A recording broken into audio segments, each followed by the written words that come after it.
I'm Mike Pompeo, 70th U.S. Secretary of State, and now Chairman of the Advisory Board of the New Center.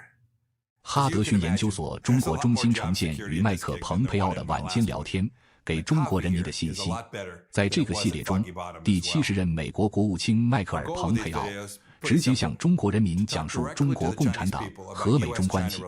蓬佩奥解释了中国共产党如何试图用谎言来分裂美国人，这些谎言扭曲了美国的种族问题，玷污了中国人民眼中的美国。蓬佩奥反驳说，与中共对维吾尔人和藏人等少数民族实施国家支持的种族灭绝种族主义不同，美国不是种族主义者。相反，美国对无数想来这里旅游、学习或移民的中国人来说是欢迎和有吸引力的。华裔美国人是我们自治实验不可分割的一部分，美国为其华裔美国人感到自豪，无论是土生土长的还是移民。America is the only country in the world founded on the idea that all humans are treated and created equally. America is not perfect, but as my friend South Carolina Senator Tim Scott says, original sin is never the end of the story, not in our souls and not in our nation. The real story is always redemption. We fought a civil war over slavery. Through abolition, civil rights, and women's suffrage, we've become better and stronger as a nation.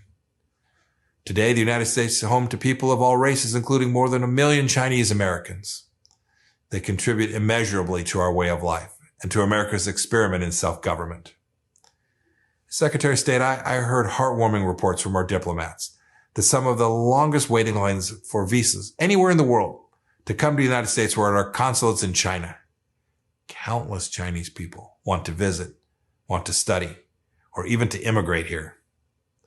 I got to see again that America is special, America is good, and America does good around the world.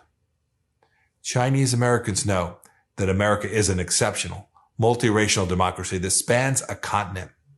We attract more immigrants than any other country in the world, and that includes victims of the CCP's genocide in China, including Uyghurs and Tibetans.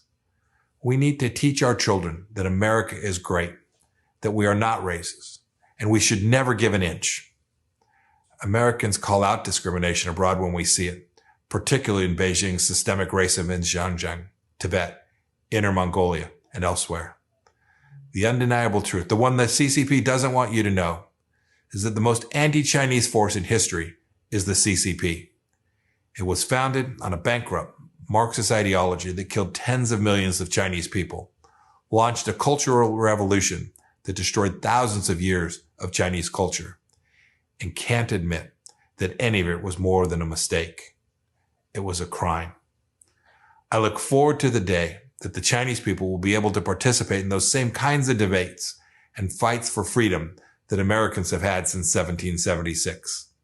The Chinese people deserve far better.